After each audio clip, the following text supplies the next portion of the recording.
Welcome to Mysteries to Die For and this toe tag.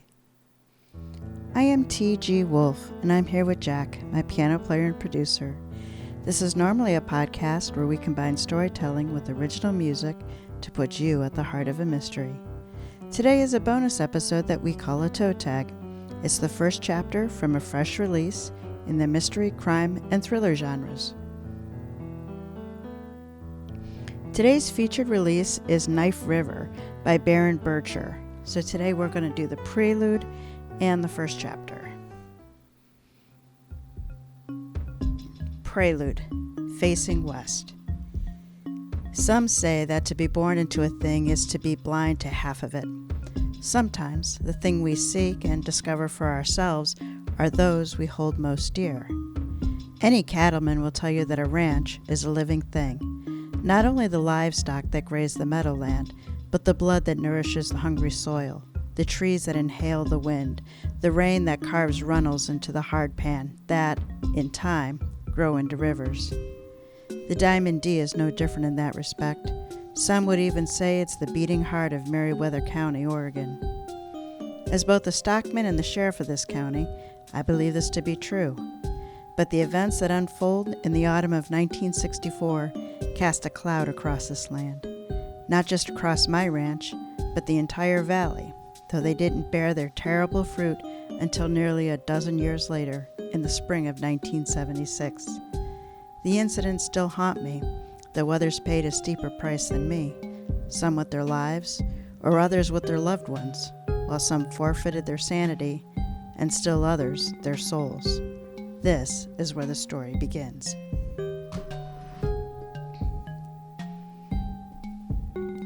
Chapter 1. Lambs and lions hold no sway over the springtime here in Meridian County.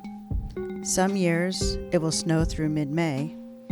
Other times the golden sun rises high and bright and the river flows fast, clear, and deep with the high country melt on the first day of March. Most years it's both, with Mother Nature keeping her whims to herself until she alone decides to turn them loose upon us. This particular Saturday morning was unusually quiet, not even a breath of breeze stirring the leaves of the cottonwoods that grew thick and untamed along the creek bed. I was standing outside on the gallery, sipping my coffee as I leaned on the porch rail, watching my wife, Jessie, hammer the last nail into a bird box she had made. She must have felt my eyes on her as she looked up from her work and smiled. A few moments later, she stepped up the stairs to where I stood and kissed me on the cheek, smelling of sawdust and lemongrass tea. "Bluebirds are back," she said. "I just saw 'em. Haven't lost your knack for building those things." "Plenty of practice," she said. "You got home late." I spent the previous day transporting a man all the way from Lewiston up to the Portland lockup to await his trial. He stood accused of murdering his own wife and young child. It had been a long, depressing day, and by the time I completed the intake paperwork, locked up the stub station in Meridian, and finally drove home to the ranch, Jessie was already asleep. But this morning, everything in her expression seemed overflowing with hope and expectation. Springtime was her season, and always had been. "Want a hand putting that thing up?" I asked. She replied by handing it to me, together with a hammer. Jessie watched me hang the bird box on a post beside the vegetable garden from the kitchen window where I knew she'd spend her quiet mornings secretly observing the bluebirds as they built their nest and reared their brood. "You plan on helping Caleb pick those new cowboys today?" she asked me when I came back inside. It was the time of year when we hired a few temporary hands for spring works, when we'd round up the cattle and calves from every corner of the ranch. We'd vet, brand, and sort the livestock, and mend the perpetual string of breaks in the wire along miles of fence line before we turned the herd out to the pastures for summer grazing. The Diamond D employed 3 permanent cowboys in addition to me and old Caleb Wheeler, our foreman for more than 3 decades. But with 63,000 deeded acres and another 14,000 under a Bureau of Land Management lease, spring works was more work than the 5 of us could handle in the short span of time required to get it done. Every year, a couple dozen hopeful itinerant riders, ropers, rodeo bums, and saddle tramps would answer the call for a temporary employment opportunity. And every year, Caleb Wheeler got more riled up about what he viewed as the eroding quality of the contemporary American cowboy. He'd cuss and grump and holler about it. But in the end, he'd end up settling on 3 or 4 hands he reckoned could help us get the job done with the minimum of aggravation. "I'm staying out of it this year," I said, and Jessie grinned. "Figured I'd lay a quart or 2 in the woodshed instead, before the weather gets too hot." "Well, I saw some deadfall down by the Corcoran," she said. "Well, then that's where I'm headed." "You want to take some lunch with you?" she asked. "I don't intend to be out that long." "Good to hear," she said, winking at me before she turned and stepped inside the house. Half an hour later, I was straddling a fallen spruce, angling the chainsaw to buck the trunk into 3-foot rounds that I'd later split into quarters with the long-handled axe. The solitary labor, the sweat staining my shirt, and the burn down deep inside my muscles were a welcome balm after the week I'd had, and the air was rife with the smell of pine tar, sap, and chain oil. I looked up and caught some movement in the distance, where the BLM forest gave onto the open range already knee-deep with wildflowers and whipgrass. I recognized Tom Jenkins' roping horse moving hell-bent for leather across the flats, with young Tom leaning across her withers, one hand on the reins and the other holding his hat in place atop his head. His mount was an admirable animal, a Grula quarter horse that stood nearly 17 hands, fast and thick through the chest. Tom Jenkins handled her well, and he was beelining in my direction like he had something on his mind. I killed the power on the chainsaw and set it in the bed of a military surplus jeep that I use when I do ranch work, stepped over the fence, and took a splash of water from the canteen that I'd hung in the shade of a young cedar. I didn't have to wait long before Tom pulled up in a skidding stop inside a cloud of dust, throwing a cascade of torn earth and pebbles through the barbed strands of wire. "Mr. Dawson," he said, and touched a finger to his hat brim, sounding as nearly as breathless as the horse. "I was hoping that was you." "What are you doing out here all by yourself?" I asked, but suspected I already knew the answer. When I'd first met Tom Jenkins, he was nothing but a kid with a limp handshake, no eye contact, and the familiar slope-shouldered gait and posture of a typical aimless teenage slacker. At the time, he'd been well on his way to serious trouble, the variety and scope of which would have landed him in a 6x8 jail cell where other inmates would have eaten him alive. He's the nephew of my neighbor to the south of me, Snooze Corcoran, whose sister had sent the kid up here from California's Central Valley to his uncle's ranch in southeastern Oregon in hopes of putting some distance between young Tom and his unquestionably poor choices of acquaintances. Ill-equipped to deal with the boy himself, Snooze begged me to take him on as a maverick, and I reluctantly agreed. After 6 months working side by side with trail-hardened cowboys on the Diamond D, young Tom Jenkins's attitude had been readjusted, straightening both his spine and his fortitude. Now, at barely 18 years of age, Tom had assumed the reins of the floundering Corcoran cattle operation from his uncle Snooze, who'd been gradually disappearing into a bottle. "Cow and a calf went missing from my place," Tom answered. "Fence busted by the westward line, and I figured them two might have headed for water."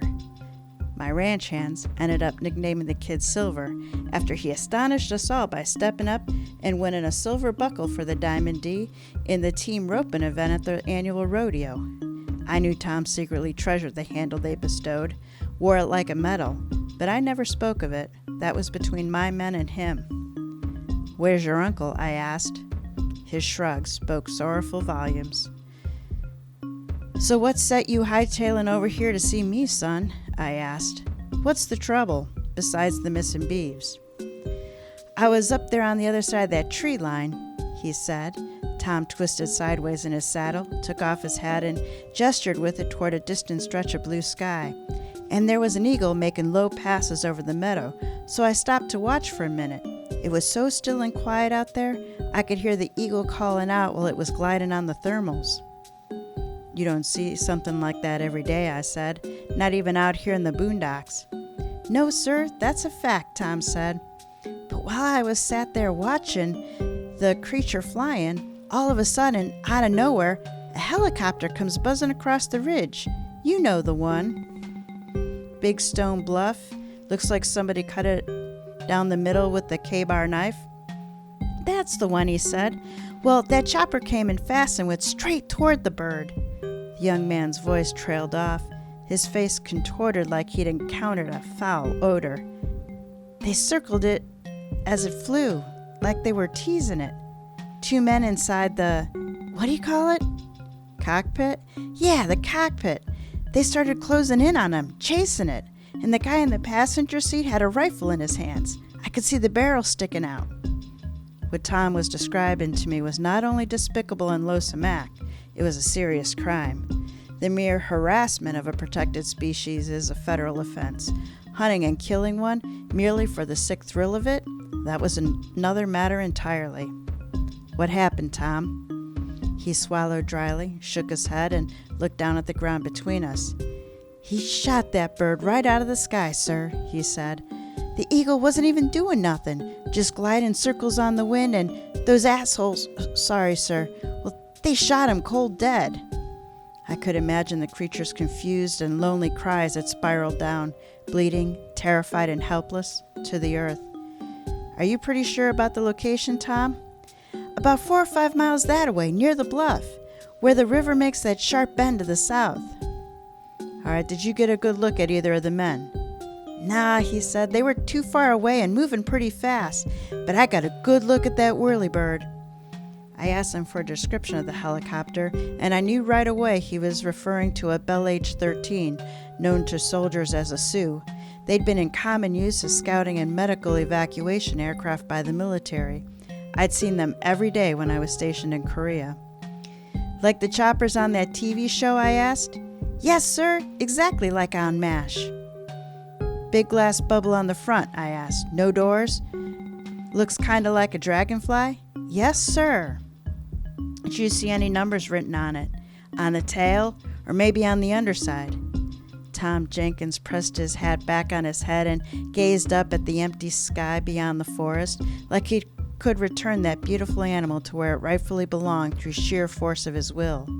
The high peaks beyond the meadow were streaked with deep blue shadows in the sunlight, their cloughs and gorges washed in purple and topped with snow so white it hurt your eyes. I'm sorry, sir, he said. I don't remember seeing numbers or anything like that. His face took on the aspect of defeat, as though some personal failure had cost the animal its life.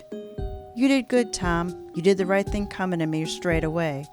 Was there anything else? There was nothing else you could have done. He nodded once, his lips pressed tight. Then he leaned down to adjust a stirrup that needed no adjustment. You want some help finding your cows? I asked, thinking he might appreciate the company. No, sir, I can do it, but thank you. I can haze them back home on my own. You gotta get eyeballs on the critters first, I said. I can help you, son. Thank you just the same, Mr. Dawson. Sheriff. Hell, I don't even know what to call you. His expression softened for the first time since he showed up, a brief and fleeting smile, and then his focus drifted far away again. Something else, Tom? Just wondering, he said. Wondering what? Do you think you could catch those guys who shot that bird? Well, I'm going to try my damnedest. His eyes remained fixed on the horizon. What'll happen to him if you do?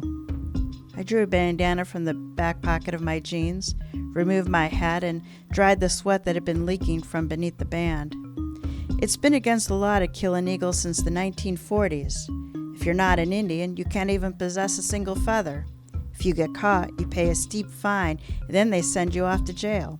If you're a rancher, you could lose the leases on your land. Tom turned his gaze back on me, and I noted for the 100th time that this young man no longer bore any resemblance to the person he had been on this first day that he arrived here from California. That's not punishment enough, Tom said. Not for what I seen him do. No, it doesn't. He chuckled He clucked softly to his horse and reined her back in the direction from which they'd come. "I'd better get a move on," he said.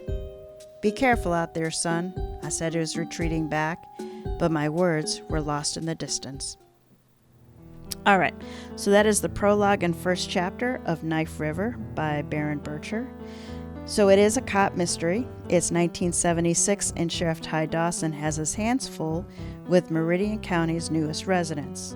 Music producer Len Kaanan brought in rock star Ian Swann, and with him came a troubled brother, an ornery producer, a shady stagehands, property damage, assault, and someone with more deadly intent.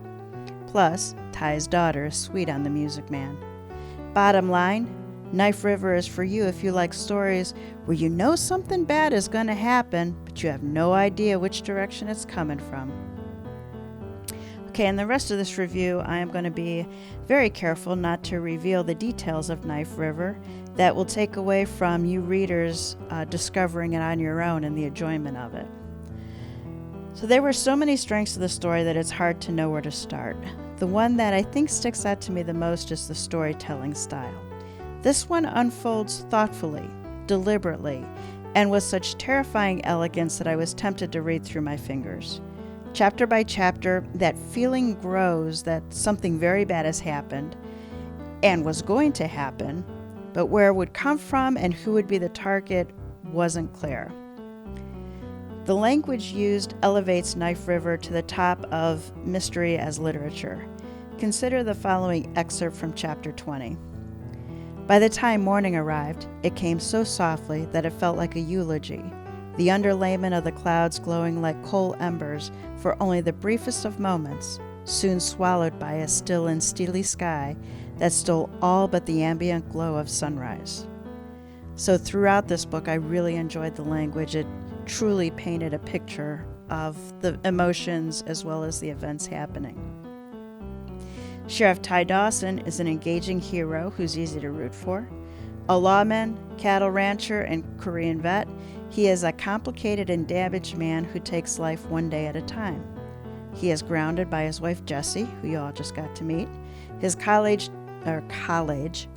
age, when you say the two words separately, his college-age daughter Cricket, as well as his foreman and the deputies. The cast is a close-knit.